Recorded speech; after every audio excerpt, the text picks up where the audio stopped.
All right. What's up? What's up? What's up? Hey, hey, hey, hey, hey, hey, hey, hey. What's up, everybody? Hopefully, y'all are doing super duper well on this amazing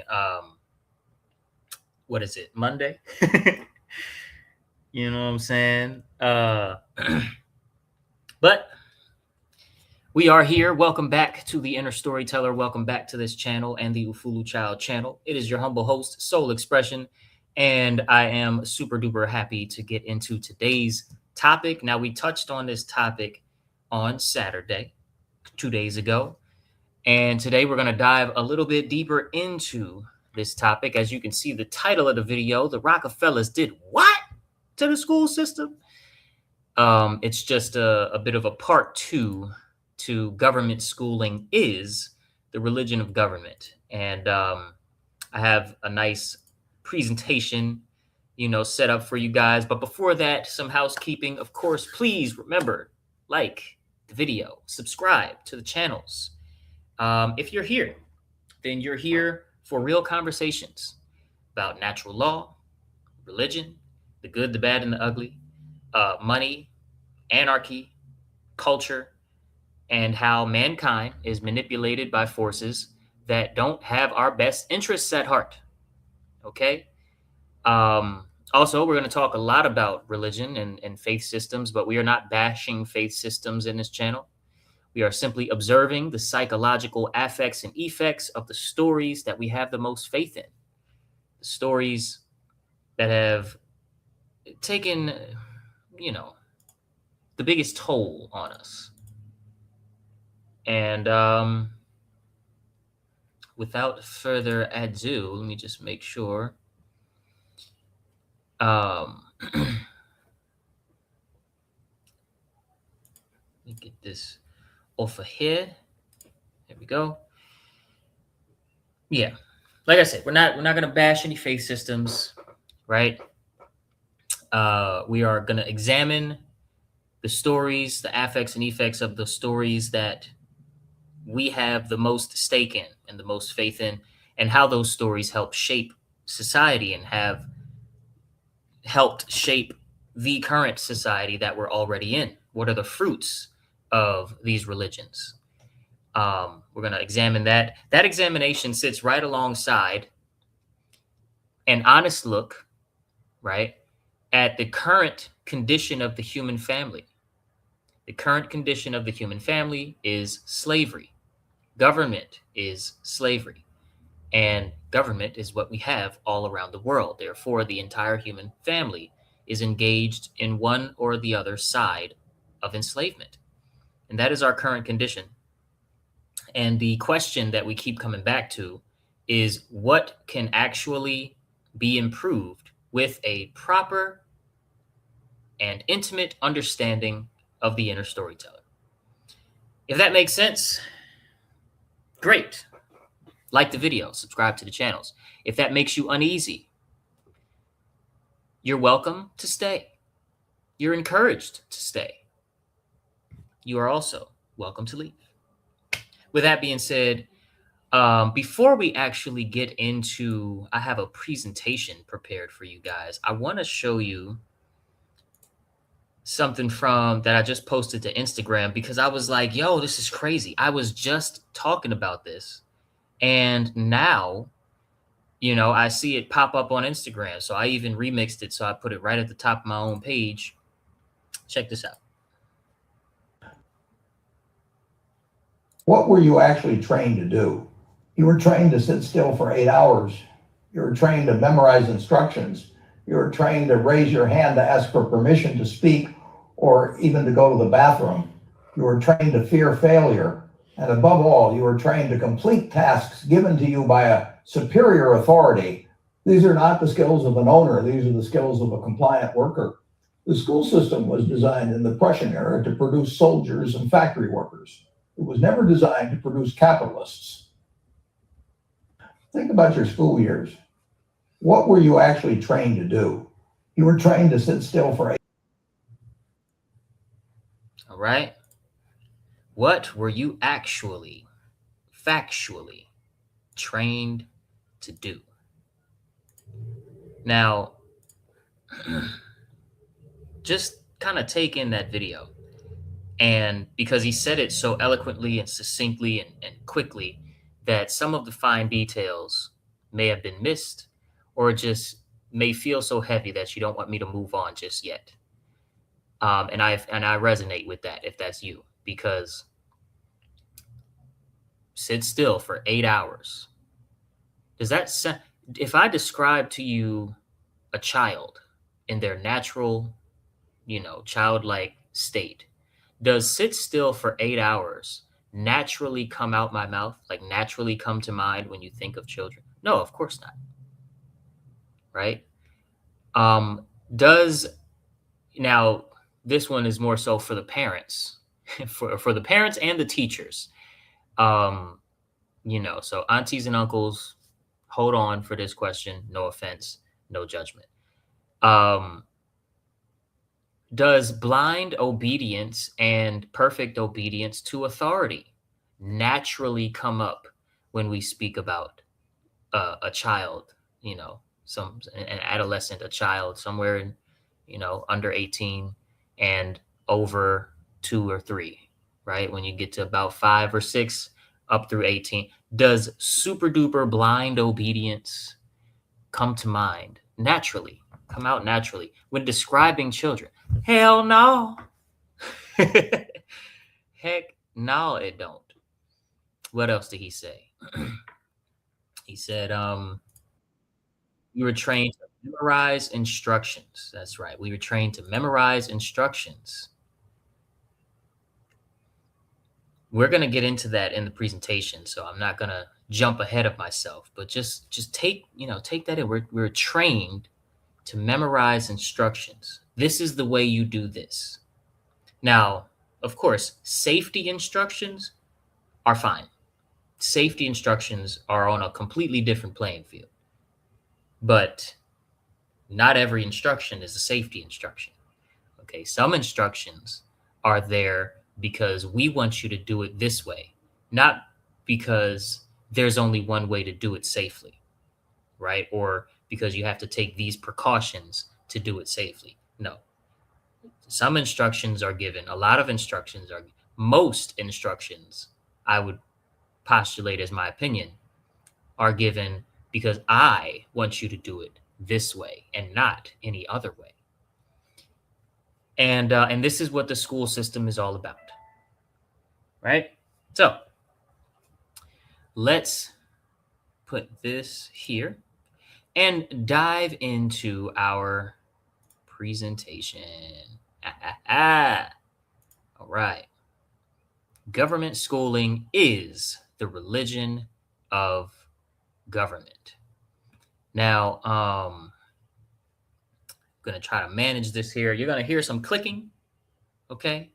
You might hear some clicking and then see my eyes dart and start to read something. Don't worry about any of that, okay? It's all good. Here we go. The Inner Storyteller with Soul Expression presents Government Schooling is the Religion of Government, where we are going to dive deeply into the work of John Taylor Gatto. And I'm going to call him Gatto. I don't know if he pronounced it Gato or Gatto, but I'm going to say Gatto. 30 years inside the machine, dumbing us down, only to become the most, one of the most influential whistleblowers of what happened in time, in all time, at least when it comes to the, American side of the school system. But I've been to other countries.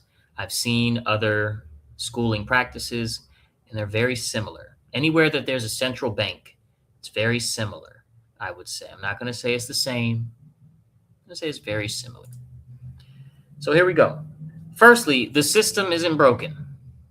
It's working exactly as designed. And I think this is a direct quote from John Taylor Gatto, New York State Teacher of the Year, 1991. And I believe he won that for 3 years. And on his 3rd year, he decided to publicly indict the school system on the day he received Teacher of the Year. Pretty epic stuff.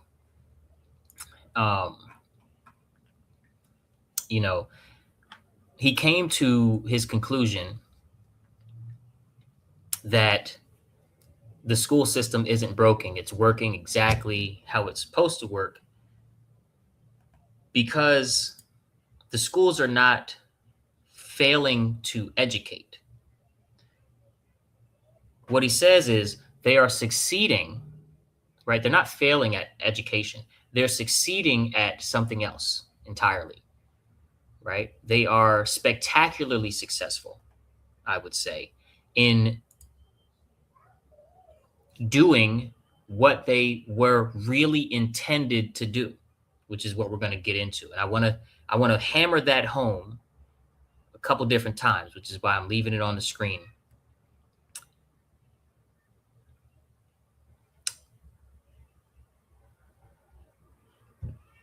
And here we go. Now, again, system isn't broken. It's doing exactly what it was designed to do. It says, after 30 years inside the New York City public schools, Gatto concluded that the schools are not failing to educate. They are succeeding in something else entirely, producing obedient workers and passive citizens. An obedient worker is not going to question the 8-hour workday. Instead of working over 8 hours for overtime, you actually have to work over 40 hours per week for overtime, even if you work a 17-hour day on Monday and then Tuesday you're off, and whatnot. Just any of the nonsense. This 2 weeks before you get paid instead of getting paid every week or getting paid every day. The working conditions and working environment, and how fast these bosses and CEOs demand that things are done so that they can provide for expansions in their empire, in their business empire. All of these things that we are just blindly obedient to, we got to that by way of the school system being spectacularly, again, successful at what it was intended to produce. Okay. And passive citizens, right? Behind the obedient worker is the passive citizen. Behind the, let me make sure my camera's still working. Okay. Cool. Looks like we're good.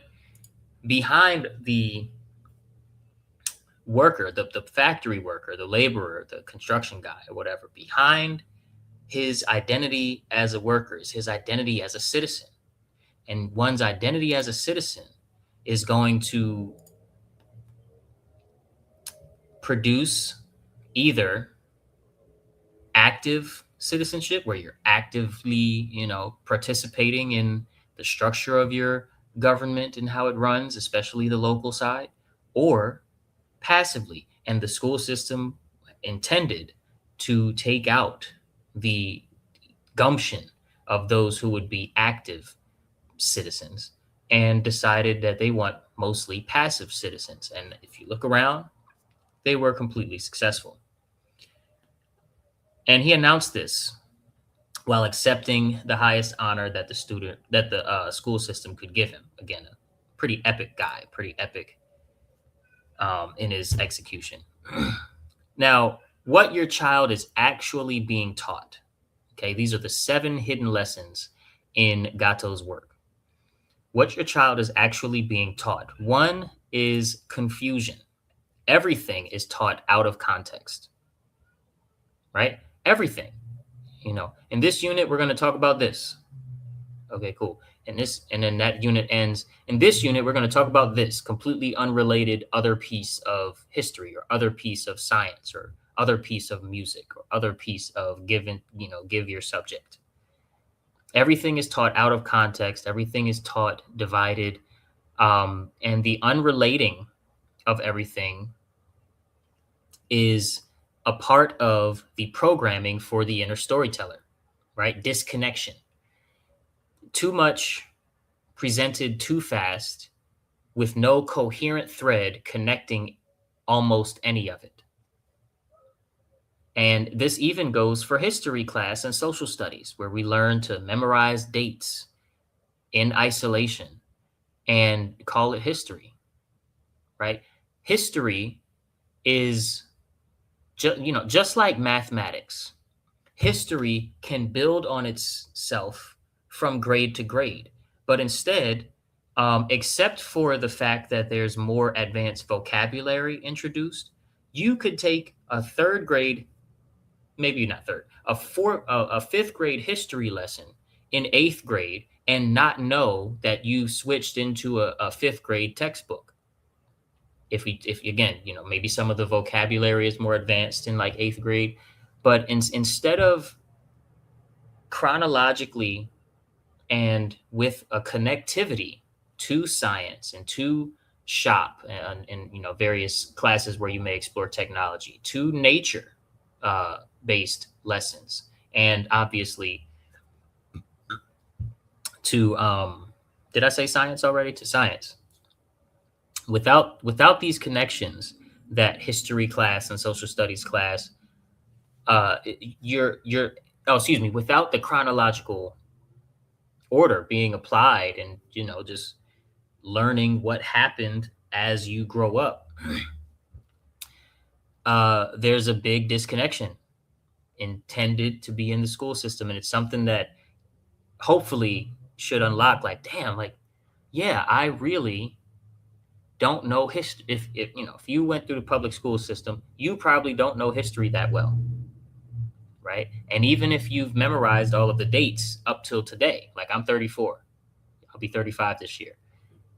If you've memorized all of the dates ever since you left school decades ago, right? Even if you have those still memorized, you might not understand history in its proper context. You might not understand certain movements or the impact that certain people or certain inventions had on society. And you definitely don't likely have any idea about what the occult was able to do, the dark occult, the social engineers and sorcerers that shape forge and then shape the mind control methodology that's employed on the public today through propaganda and poisoning and all of the things that they're using. The second not lesson, but the second thing that your child is actually being taught is called class position. Okay. You are taught to know your place. You are taught to accept your place. You are taught that classes of people is a real thing, right? When you're taught that, let's say that you look at the story of Gandhi, and you talk about the Indian caste system and things like that, and there's these classes of people and glass ceilings in between each one. You're not taught it from the perspective that morality dictates that this is wrong, or from the perspective that, and this trains people to be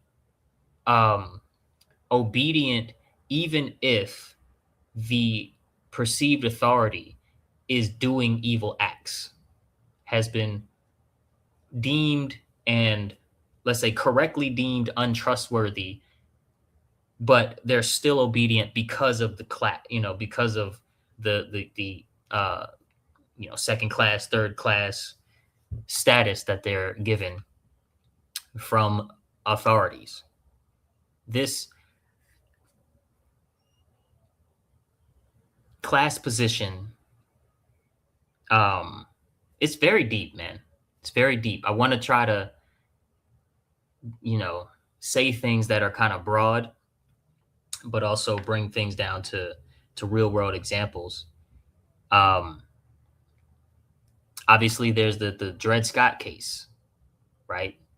Declaring that the classification of Negro, okay, counts as 3/5 of a man, because if the Negro class gets to start voting, then they're going to vote in people that are not advancing our agenda. So actually, the Negro was 3/5 of a man. Their vote don't count as a whole vote, right? Dred Scott case, 14th Amendment. We're not going to get into certain legal truths right now. We will on this podcast, but not right now. I have to prepare my presentation for those. But regardless, you were taught to know your place, to accept your place, and the grading system also enforces a hierarchy that most students will never escape, right? Because your grades, your GPA, also becomes a status, especially by high school. Uh, the types of classes that you're in, AP, honors, um, the slow class, as we used to call it in school, uh, special ed. You know, that's a status symbol. That's a class position, and that's one of the other things that your child is actually being taught. And then we have indifference. Okay, and this is an emotional lesson. This is a lesson that tugs on the heartstrings and the heart-based understanding, the heart-based intelligence of the child, and basically strips them of some of their humanity. The lesson of indifference. Students are made indifferent um, to the subjects that they learn, right? Because the subjects are not connected to one another. The teachers are not making it a point to connect them in any meaningful sense, especially again with the look at history and technology, in science, as well as, you know, other things in science like medicine and health and food and things like that. Would just be completely indifferent. These subjects, just memorize these answers to the test, take the test, pass the test, forget the information, move on to the next set of memorized facts and or opinions, and take the next test. Pass that test, forget that information, move on to the next. Students are taught to be indifferent to the subjects that they learn. Okay, and it's built into the design, and it was intended to do this, and it's doing it very successfully. They're made to feel indifferent about each other, right? Everybody's in trouble. It doesn't matter who started it. I don't care who started it.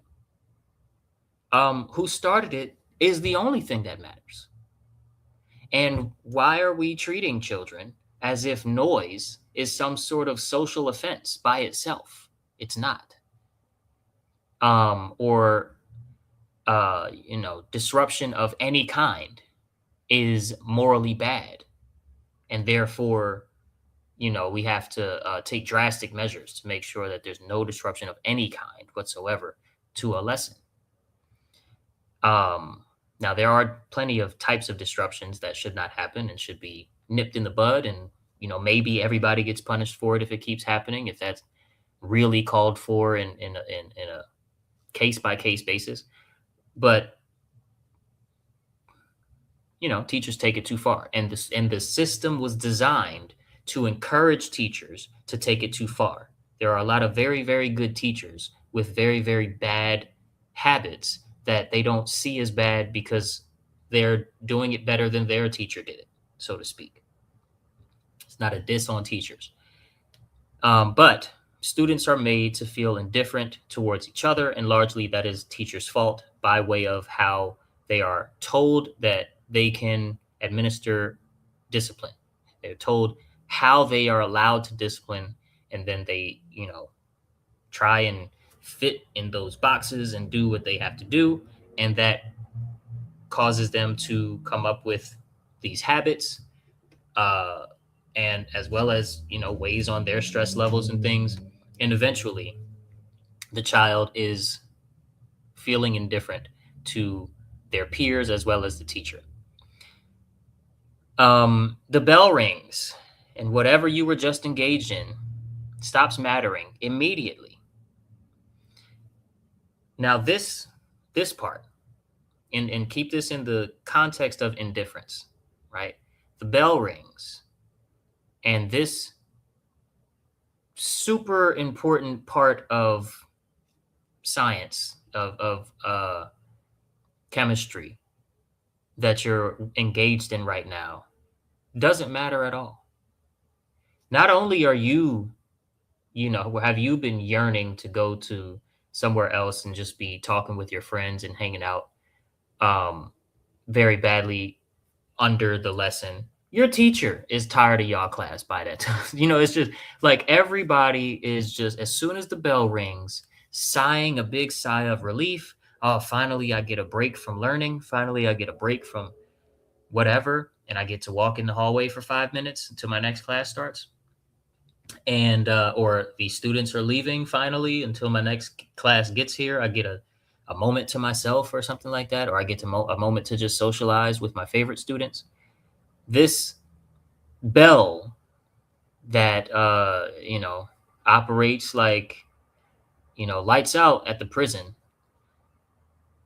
also engages the same psychological function in the brain, where something is rendered unimportant, right? What is important is the bell. What is important is the permission. What is important is what the authority has set up as the structure that you have to follow. What's not important, the subject matter, when that is the only thing that's really important. Right? And then you repeat for 12 years. Let's move on. After indifference, we have emotional dependency. Okay, emotional dependency. And of course, the indifference subject in the indifference category bleeds into this one. But students are made emotionally dependent on the approval and validation of the authority figures around them for their sense of worth and direction. By the time you're in middle school, sometimes high school, or excuse me, middle school, definitely high school, there are counselors. There is the counseling aspect to teaching, where students, relate to their favorite teacher and they confide in them for various things. And the teacher is sometimes trained to deal with that, or sometimes not, but they're just naturally inclined to help their students. And because that is mixed in with the structure of 8 hours a day, no contact to the outside world while you're in the building, or very minimal. Just the structure of it all, right? Like I said, you go to lunch when we say so, the bell changes what you're doing and dictates that you're just indifferent to everything. Students are made emotionally dependent on the approval and validation of the authorities within that building and within that structure. And when they get validation from them, they feel better. And when they don't get the validation from them, they feel sometimes very, very disturbed internally. Right? And then obviously, if we have emotional dependency within the four walls of the classroom or the four walls of the building, so to speak, we also have intellectual dependency. Okay. And of course, they're made intellectually dependent by way of how they're trained. Students are trained to wait for the expert, which is the teacher or the movie or the textbook, to tell them what to think. Behind that, to tell them what matters in the information, what parts of the information to pay attention to. And, because what that means is this is the correct answer for your closest upcoming tests and quizzes and standardized tests. And so you have to memorize what this correct answer is. And then when you pass the test, if you forget it forever, then that's fine. So we're intellectually dependent on the expert. That's why the logical fallacy of appealing to authority is so widely used in propaganda. When news anchors or podcasters start talking about truth seekers and truth tellers in such a way that they're like, oh, you're, what do they say? Something, appeal to authority, because you're not a gender studies expert, you don't know anything about gender. or something like that. Because you didn't take 11 classes in college to study gender, you don't know anything about it. Just to name an example. Now, next we have provisional self-esteem, right? And this is another biggie. This is another one that you can see as early as second grade, third grade, taking full effect. Provisional self-esteem. Students are taught students are taught a kind of self-confidence that requires constant confirmation by experts. Okay, right? You got it. A plus, 100%, 88%. Um, and this bleeds into your worth, right? This bleeds into your worth. Another thing is, who's the quietest in the line? Who's the quietest? Oh, Sally. Sally, you get to be my line leader, Sally. You are so quiet and respectful, and you're not jumping up and down, and you're being completely still, and your right finger is raised, and your left finger is over your mouth to remind everybody you're not allowed to speak within these four walls, no matter what. You know, Sally, you get to come up and be my line leader because you are getting the validation right now that you so desperately need from your emotional dependency on me, for being religiously adherent to the structure of the school system.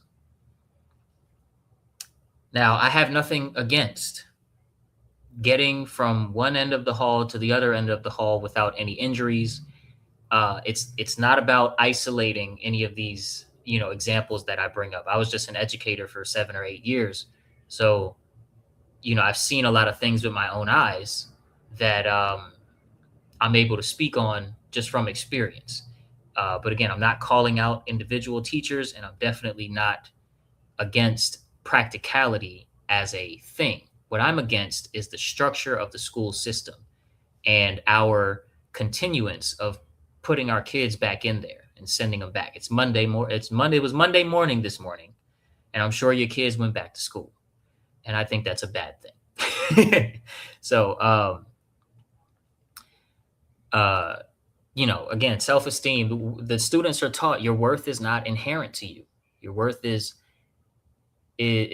built by how many times you please your teacher and principal and whatnot. And some students are like that kind of thing. Some students, react to that with, oh, really? I just have to please these people?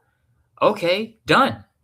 And they're just kind of going to go with that. But a lot of students, especially a lot of students that come from situations that are not financially well off, okay, and they don't have the resources, they don't have sometimes the parental time or the parental guidance, and their environment is trash everywhere, and sometimes a lot of violence. Okay, there are a lot of people coming from those situations who like as young as first and second grade, reject that attitude, that general atmospheric attitude that the teachers don't really know that they have sometimes. And they reject the notion that their worth is not inherent to them. Right? They seem to know something, feel something about that's false, and they want to rebel against it, and they find little ways to challenge the teacher, and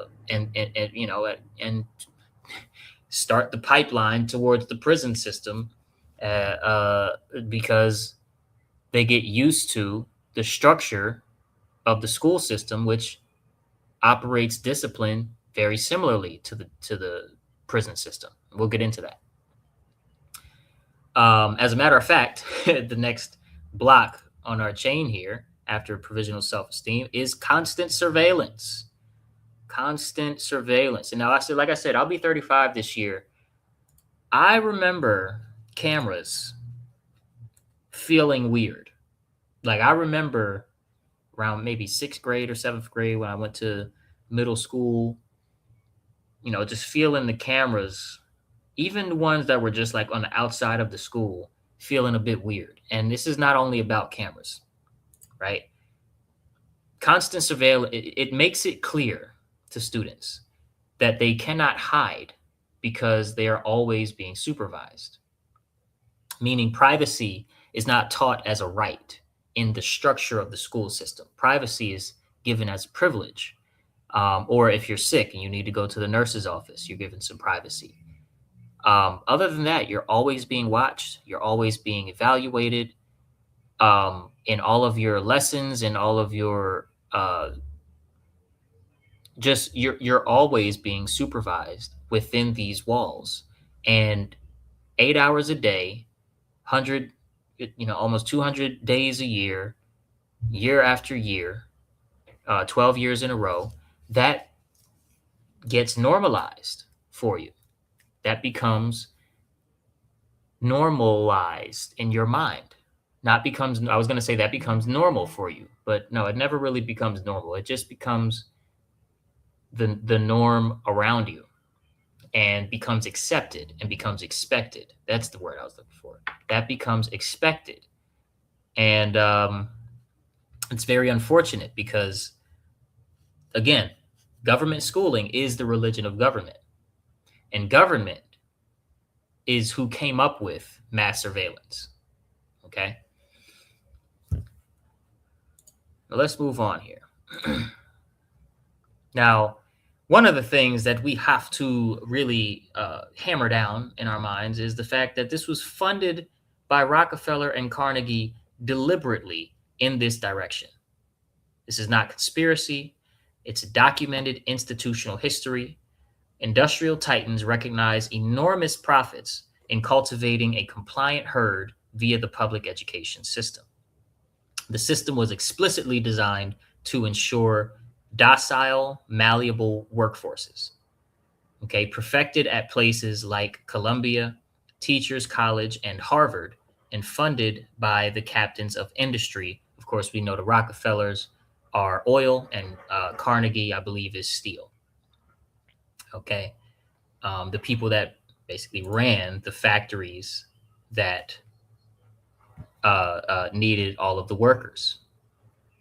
Okay, a great number of industrial titans came to recognize the enormous profits to be cultivated by making and tending just such a herd of students via public education. Students, of course, eventually graduate and become workers. Around the end of the 19th century, most influence and money came from industrialists and their financiers like Chase, JP Morgan, right? So I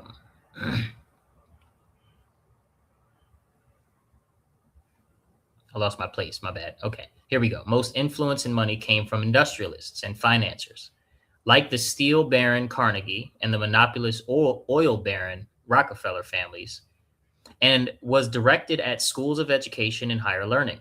The system perfected at places like the University of Chicago, again, Columbia Teachers College, Carnegie Mellon, and Harvard. And they were funded by the captains of industry. This was explicitly set up to ensure a docile, malleable workforce to meet the growing, changing demands of corporate capitalism. This is not a theory. And by understanding this, we can empower ourselves to remove our children from their systems with a conviction that will not fade when enforcement comes and threatens things with guns and, just threatens you with violence. Now we have to understand, and this is the biggest part. This right here is the best statement is the most important part of this entire presentation, which is the fact that we had two systems running at once. An elite, a small elite, right, was being educated much differently than the main population. Okay. The societal system implied by these rules required an elite group of caretakers. Okay.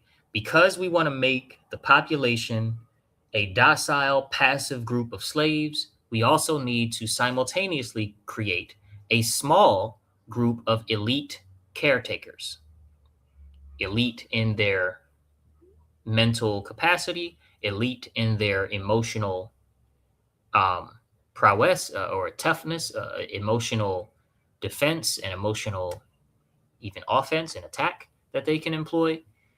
Um, just elite all around in athletics, whatever. Right? At first, it was like that. Now they don't care if the the little sheep are more athletically inclined. They don't care about that anymore. But at first, it was everything. To that end, a small fraction of students of families will quietly be taught how to manage this continuing project, how to watch over and control an entire population, deliberately dumbed down and declawed in order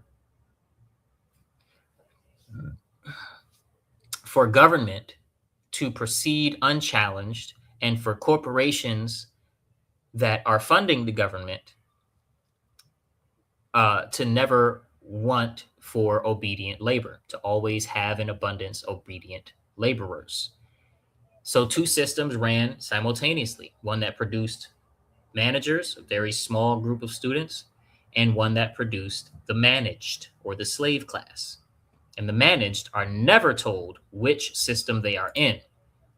Okay, that is the very crux of this whole thing is the managed, the slaves, after a certain, period in time in the early 1900s, late 1800s, when all of this was being planned and then eventually executed,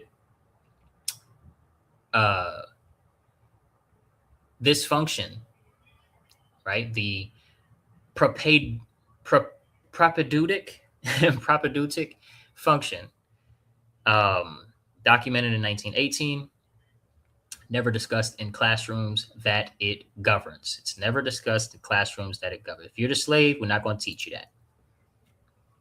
Now, here's the truth, okay, that Gatto was revealing. Genius is as common as dirt.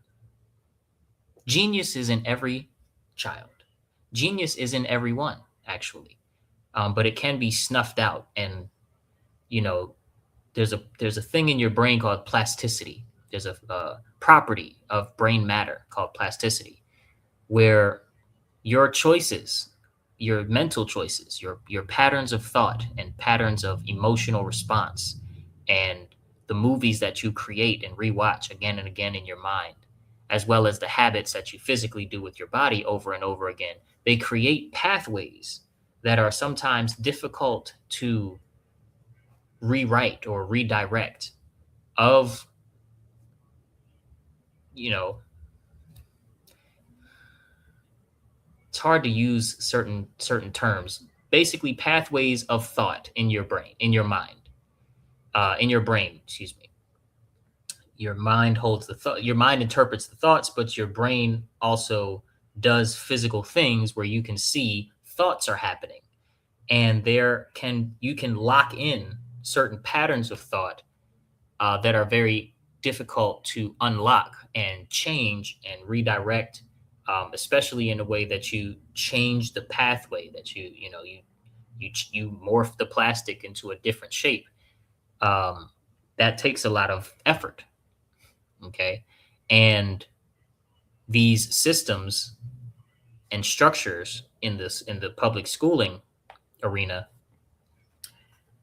do a very good job at locking in certain pathways in your brain that are extremely hard to break. This process snuffs out the genius in most people, because what it snuffs out is, again, your self-esteem, your self-worth, your ability to question, your ability to explore your own talents at your own pace, your ability to learn at your own pace and through your own learning styles, as well as your ability to connect the subjects that you're learning to yourself and to your own experience in a holistic way. Now, I say all that to say the system destroys genius systematically, pardon me. Over 30 years of classroom experience led Gatto to a revolutionary discovery, which is genius is as common as dirt, but conventional education systematically destroys it. Children arrive curious, imaginative, hungry to understand the world, hungry to understand how they relate to it, and hungry to understand how they can uniquely contribute to the good that they see and like in the world.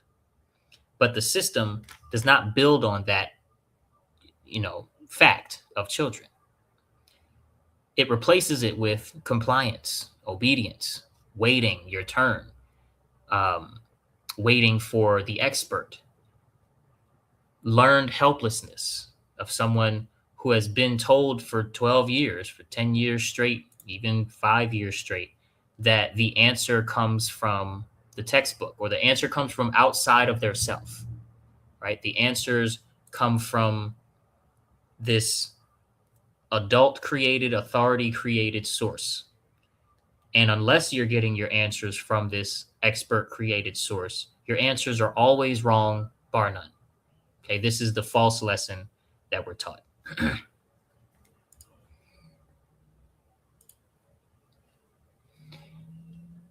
Another huge factor that goes largely unnoticed is the fact that, and this points to again the 8 hours a day paradigm, families are separated, community is separated.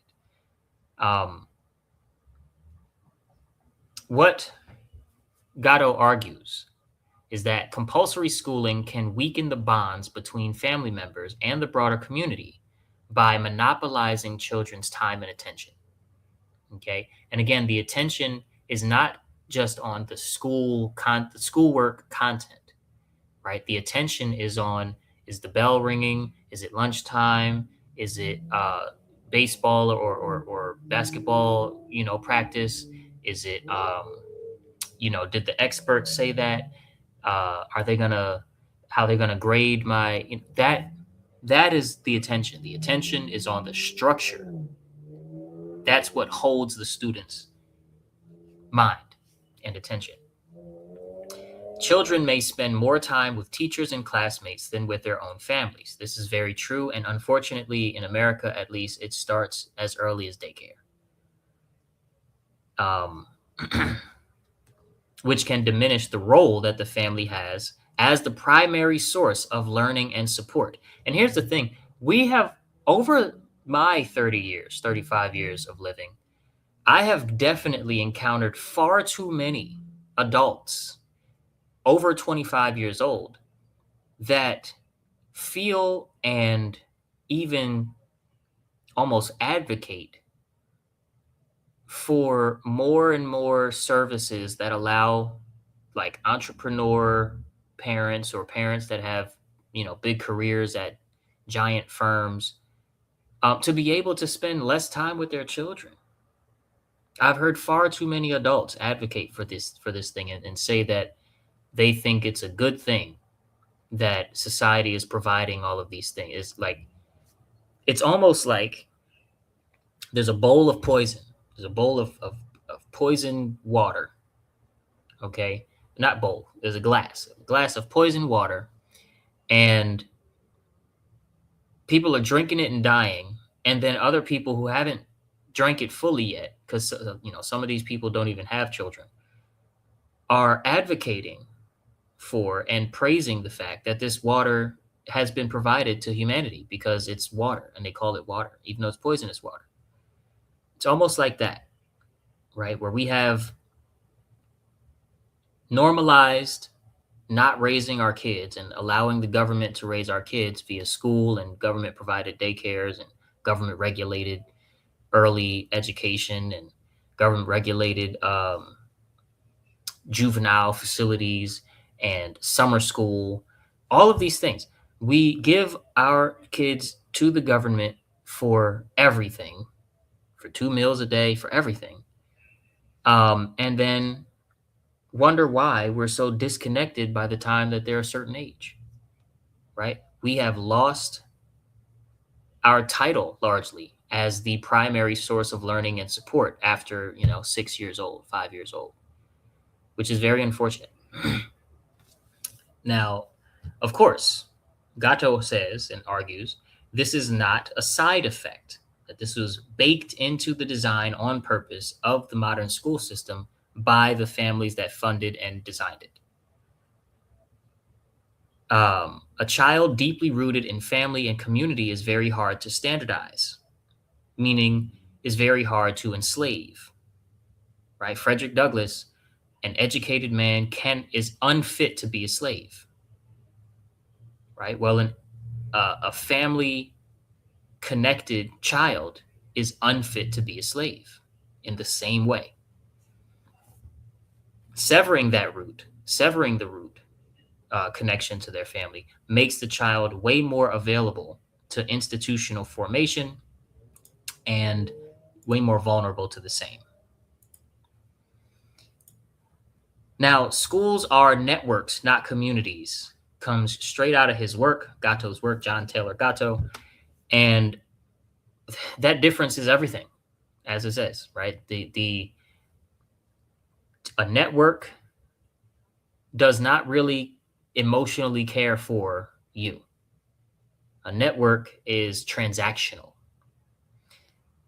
Gatto draws a sharp and rarely discussed distinction between communities and networks in his work, and communities are explained to be complex relationships of commonality and shared obligation, something that we talk about very heavily on this podcast. Whereas networks don't require the whole person. A network only requires a very narrow piece of a person. So schools even though they need your body there for 8 hours a day, okay, sometimes 9-10 hours a day if you got basketball practice or whatever. If you're in a school play, if you're in the band and it's football season, whatever, right? Schools do not require the holistic human being who is serving as a student, because they're networks. They only need the student piece of the kid, right?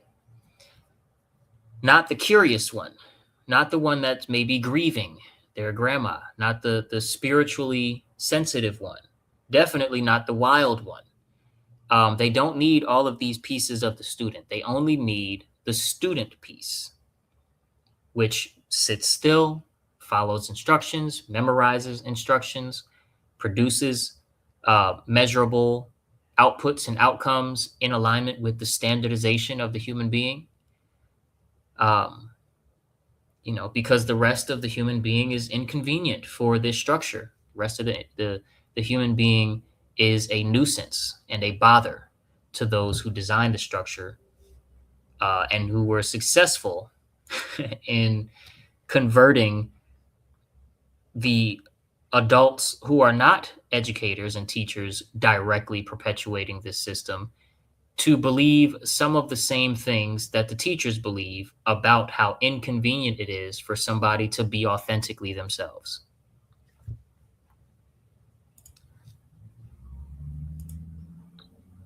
He called it the psychopathic school. Okay, so this is the psychopathic school. One of his chapters, called the psychopathic school, is extremely significant and connects directly to my inner storyteller work. Not as just provocation, but as diagnosis. Psychopathy is, in his eyes, a direct, analogous condition that can be the fruit, the outcome of someone brought through this system, or of many people if millions and millions of people are brought through this similar structure. Okay, it can be designed to produce psychopathic tendencies, even if it's not designed to directly produce psychopaths in the real clinical sense. He discusses the link between the way we teach our children and the problems they manifest, some said problems are we have no sense of past or future. We're completely, disconnected from each other emotionally. We lack the ability to pay attention. Our attention spans are super small. We don't have a sense of anything being really important until we have kids, or until we find out we were vaccine injured, or until something tragic happens, somebody dies, whatever. Until something tragic happens, we don't really find anything besides entertainment and fun important, right? And this is another thing that Gatto argues is baked directly into the school system. These are the predictable outputs of a system that was designed to produce exactly these traits in the population. It does not select for leadership. Now, again, there's two systems running at once. Okay. You have the system of the elites, and the elites do not put their kids in government schools. They do not get their kids vaccinated. They do not feed their children processed sugars. If they are grooming their children to be leaders, they don't. They do not allow their kids to drink tap water. They do not. There's just so many things, man. There's so many differences. But there's two systems running simultaneously, and you're not ever going to hear it discussed in the Goyim class, in the slave class, in the second class, lower class citizen class, which system they're in, and what are the properties and goals of the other system.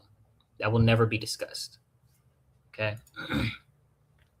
Now, after 100 years of mandatory schooling, what do we see? What do we find? Did the outcomes get better? Are we smarter as a society? Are we less violent as a society? Are we more innovative than 100 years ago?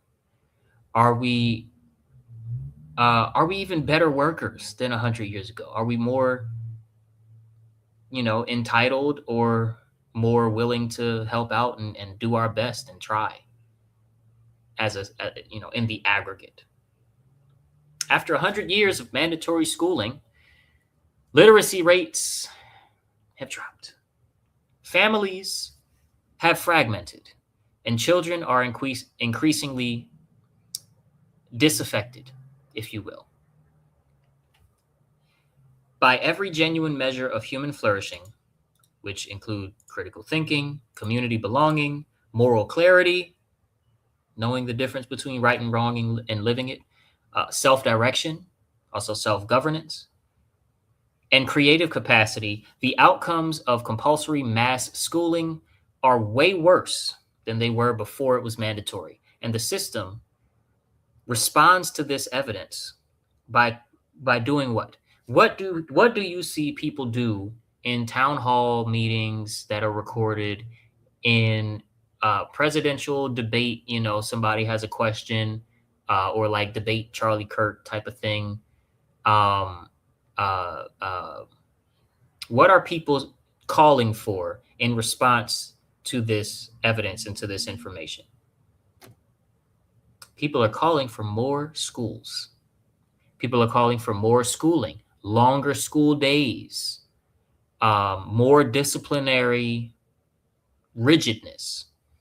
Some people are calling for like better food in the schools, right? Stop feeding the kids the unfortunate meals that they're feeding kids in most public schools.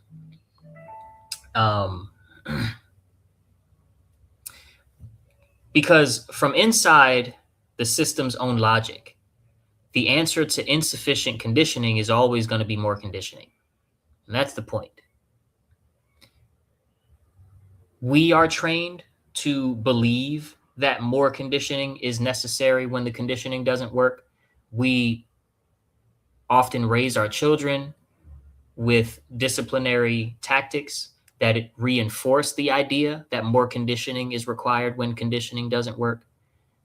And we completely are devoid of even the notion that besides natural conditioning of, there's going your brain works a certain way, so conditioning is unavoidable.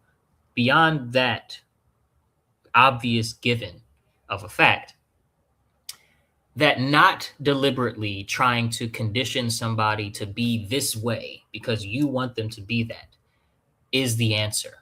That doesn't even come to mind. We're completely devoid of that even being a possibility. Um, you know what I mean? Sorry, I do want to see who is texting me so much and why, what's going on. Nice.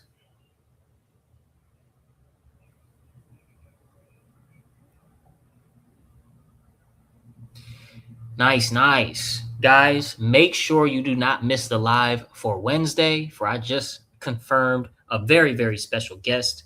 And I am going to prepare some cool promotional materials leading up to it. But regardless, let's get back to this.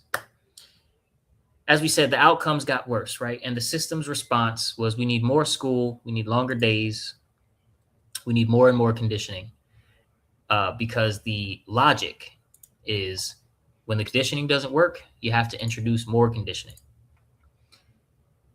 And then we have the man himself, just a cool little fun fact.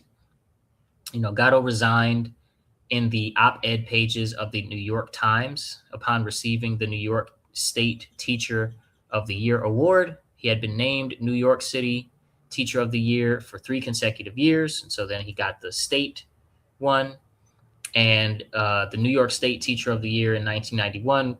And he used this most visible moment of his career not to celebrate the institution, not to respect those who disrespect the children that he cared for so much every single day, but actually to call things out and publicly indict the system. The man used the man that the system honored the most became its most credible and dangerous critic publicly. And that is the definition of a witness who cannot be easily dismissed, which we need more of, right? We need more and more people like my guest for Wednesday, who I'm not going to reveal yet, but get hype. You will see tomorrow who this guest is. I just want to make sure that I can put their face and name everywhere first, but I'm hyped, man. I'm super hyped for that episode, because this is another whistleblower who was inside the system, who's going to provide some super great insight into the school system and what we can do about it. And but we are here today to talk about how the inner storyteller framework, right, fits into all of this. And the first thing that we have to understand is that the 7 hidden lessons for your kids, okay, which again are confusion, class position, indifference, emotional dependency, intellectual dependency, provisional self-esteem, and constant surveillance. All of these are actually inner storyteller programming. Every one of Gatto's 7 hidden lessons is not a lesson but about a subject. It is a lesson about yourself. Confusion teaches the child that the world does not make sense and cannot be understood without an expert or some sort of authority to explain it to them. Provisional self-esteem teaches the child that their worth is assigned externally and must be constantly re-earned. And the story that plays is all of the memories of how they earned some validation from the teacher, the principal, the school system itself. Intellectual dependency teaches the child that their own thinking is insufficient. These are not academic outcomes. They are inner storyteller rewrites.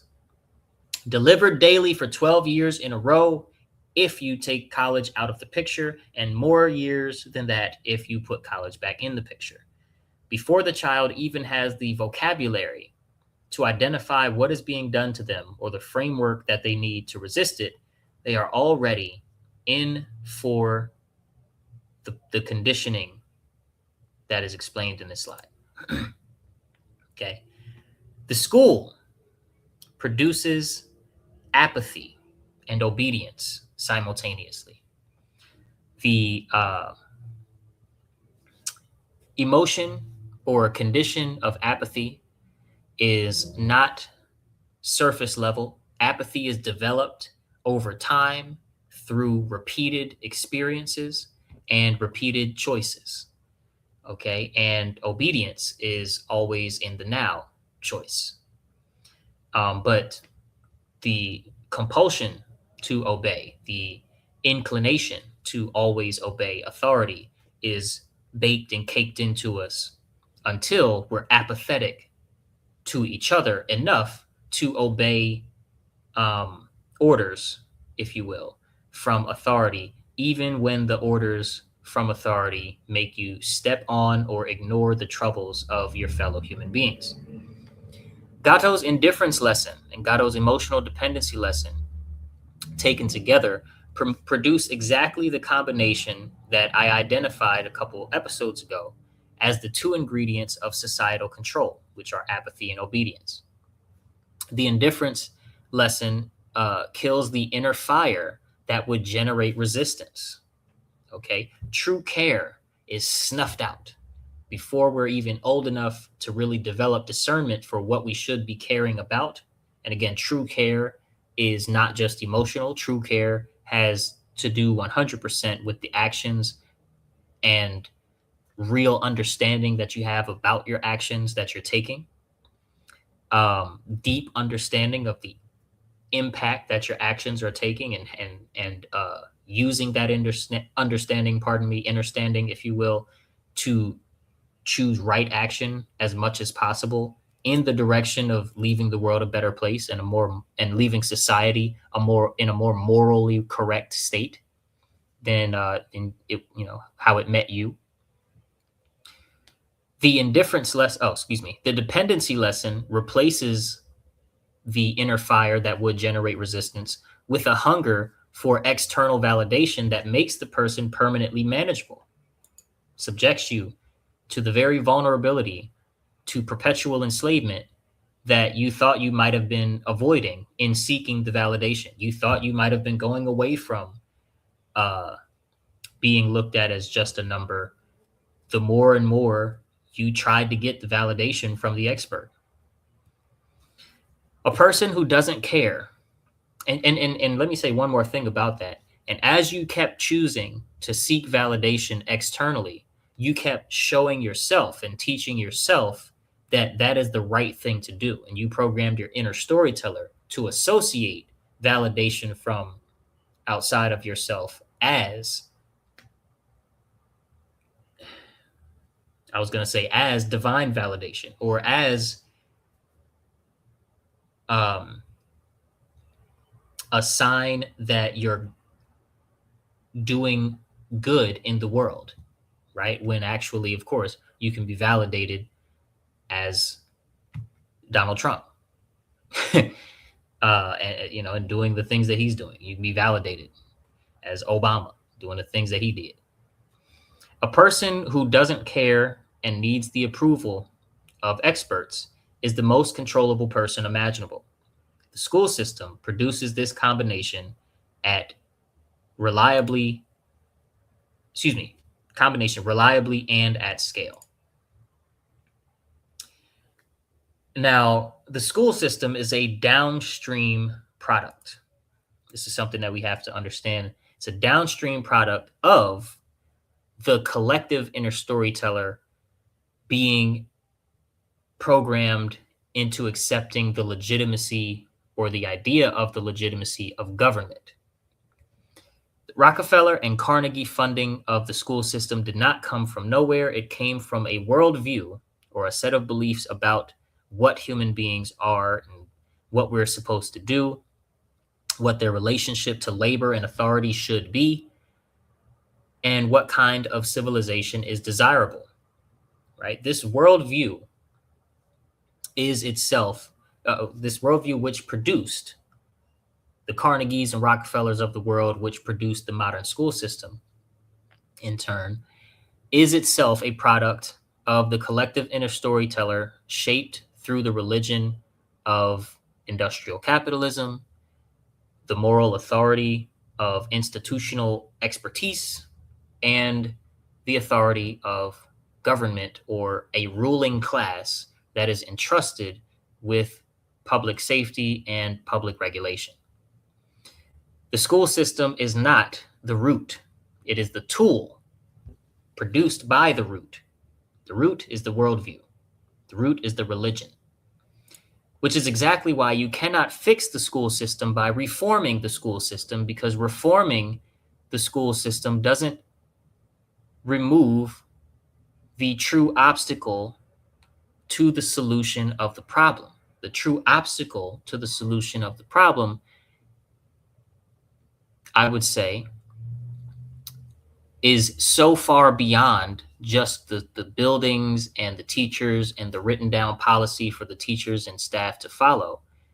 It's way beyond that, right? It is in the realm of the minds and hearts of every human being, and it manifests itself in our obedience to evil systems that deplete our own energy, our self-inflicted suffering, as Mark Passio calls it. You can't just reform the school system and get rid of our obedience. You'll have to go upstream.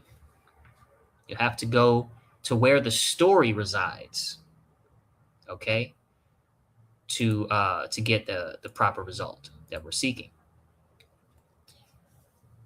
Now, Gatto identified the problem. The inner storyteller, okay, and I kind of mean my book, The Inner Storyteller. Hit the linktree /Ufulu Child. That's linktr.ee/UFULU Child. The inner storyteller names the mechanism. Now, Gatto's great contribution was describing from the inside what exactly the school system does to your children. Why you shouldn't have your kids in the school system, if you will. What he did not fully provide, and probably could not because the framework didn't exist yet, I wasn't born yet, right, is the internal mechanism by which it works, which is the inner storyteller. Why does the child accept the confusion eventually? And largely they don't at first. But why do almost all children eventually accept the confusion? Well, obviously, it's because what the inner storyteller's real function is to associate meaning with events and symbols that we encounter as we live. And if we encounter a symbol that the inner storyteller has been programmed to associate with expertise or the right answer or something like that, then we won't question it. If we've associated certain behaviors with good that are actually just obedient and not rocking the boat, not causing trouble, but they're not good, they're actually bad, because obedience and safety do not automatically mean morally correct, right? You can be obedient and on the good side of very violent people who are not being violent towards you because you keep appeasing them. But they're bad, violent people, and by you being obedient and subservient to them, you are essentially being obedient and subservient to their violence done to other people, right? Until it finally does turn on you, and then you'll get that karma. Another question: why does provisional self-esteem even take hold? Right? Because the inner storyteller is programmed to associate self-worth with the validation of the teacher or the principal or the school system itself. Why does intellectual dependency feel natural rather than alarming? The answer to all of these is the inner storyteller, right? The child's meaning-making apparatus absorbs the lessons not as impositions, but as truths about reality. And because that happens because the child so far in life, like at this stage in life, does not have another framework, right? Does not have the experience of being human and interacting with people enough to evaluate and discern what's really true and what's not. And well, that's important. If we want to get free from this condition, that's going to have to be solved. That's a problem that we have to tackle. The solution that Gatto pointed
Okay.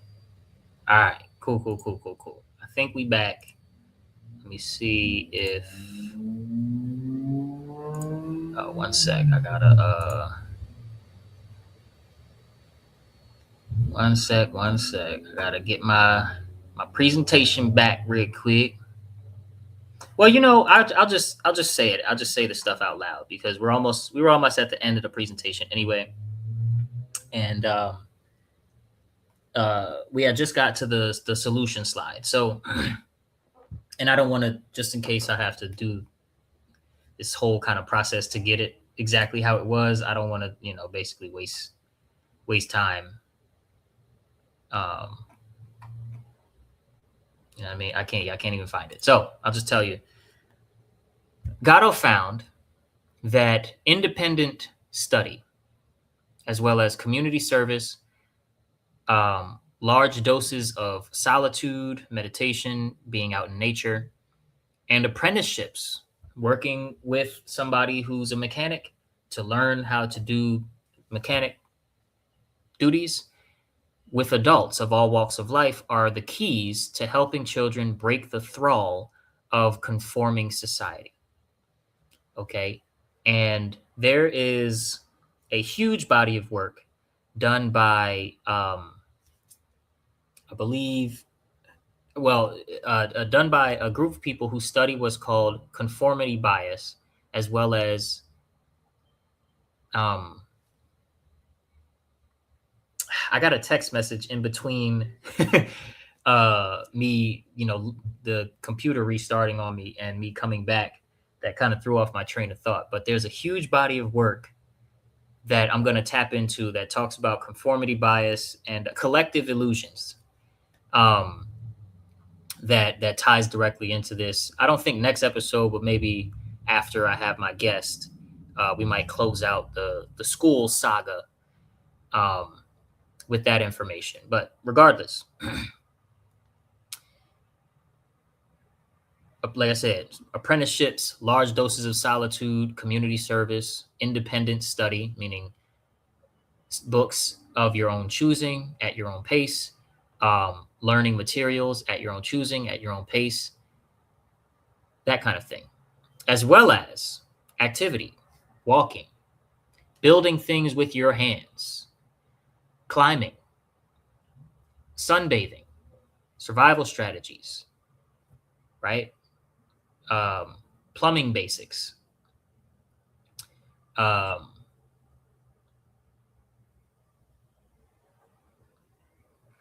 water filtration.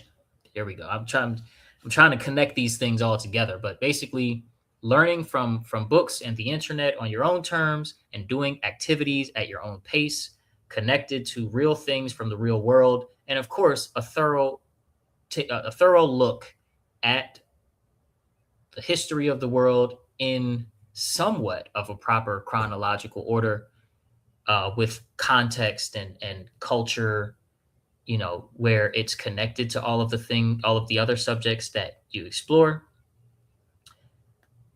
That is how you actually educate a population. And that's not a radical new idea.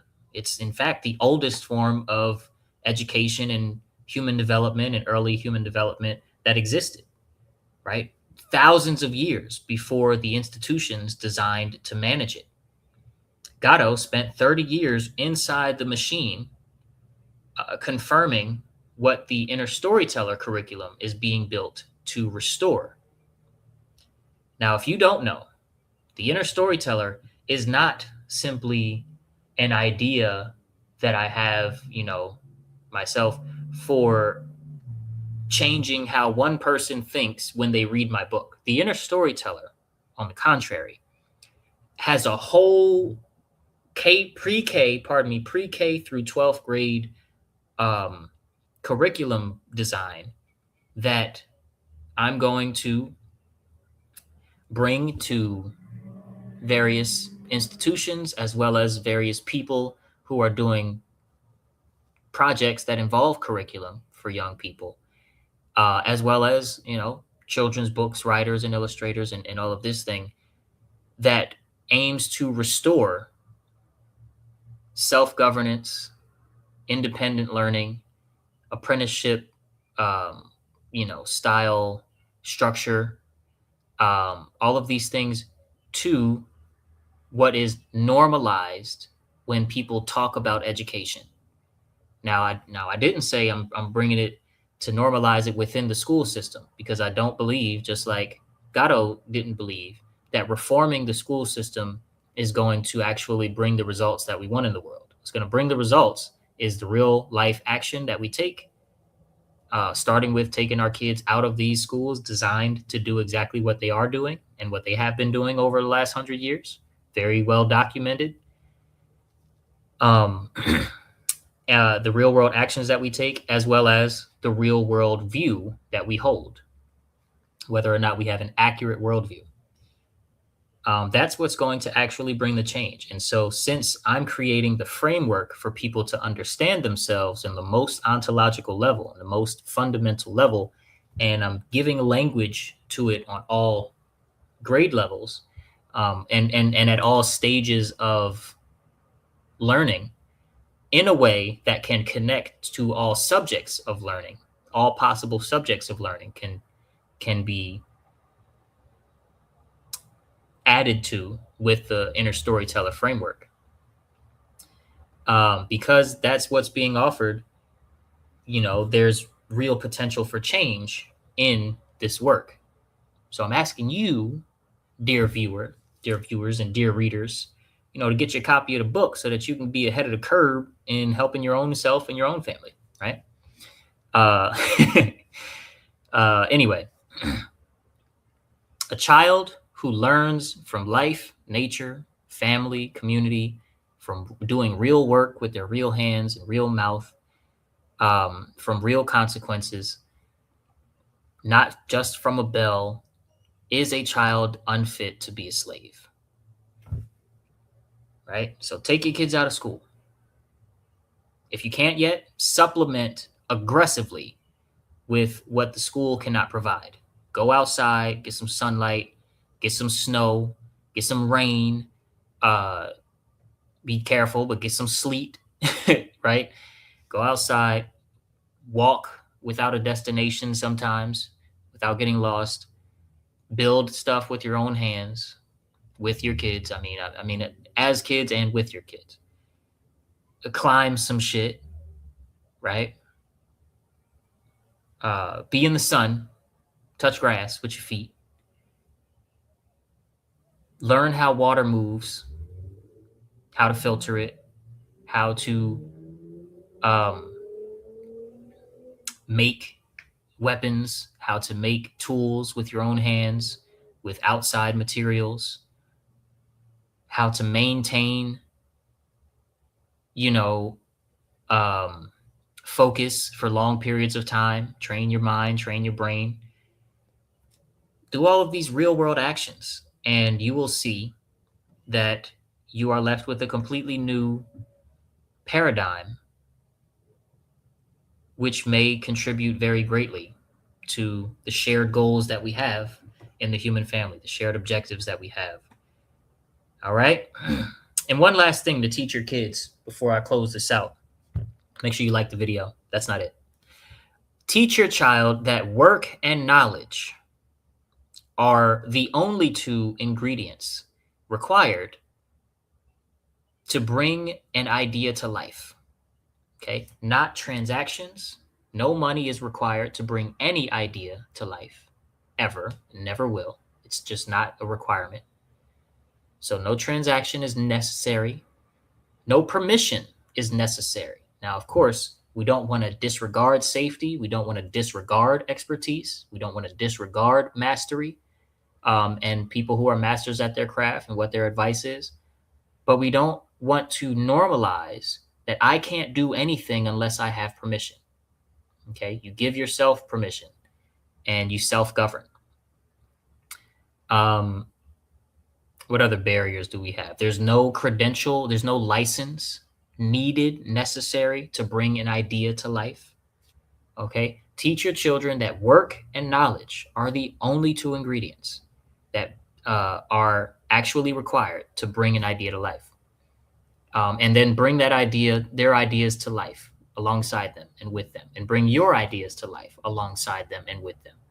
Because the inner storyteller of the parent is also being trained and conditioned to believe wrong things and to dismiss correct things. And the reconnection, the resurrection, if you will, is not just for the child. It's not just for the child's soul. It's for yours as the parent and as the adult and as the guardian and as the person who's meeting this child once and is going to give them one piece of advice ever, and then they'll never see them again. But that piece of advice is going to stick with that kid. It's for you too. Okay. And of course, everyone who went through the school system. Whew. This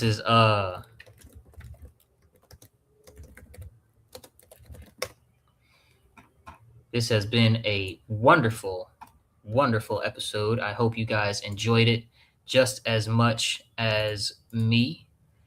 We are an hour and a half in. I went super duper long today, but we had a whole presentation, so I hope that was okay. Also, apologies for cutting out for a second. My computer literally restarts on me every time I get to some good stuff, but it waited over an hour for me, so that's great. And I hope you guys remember to like the video, subscribe to the channels. Look out for Wednesday. Wednesday, I will have a guest on here again, and we're going to have a great conversation, continuing to look at the school system. And I will see you all tomorrow for the next one. Peace and love.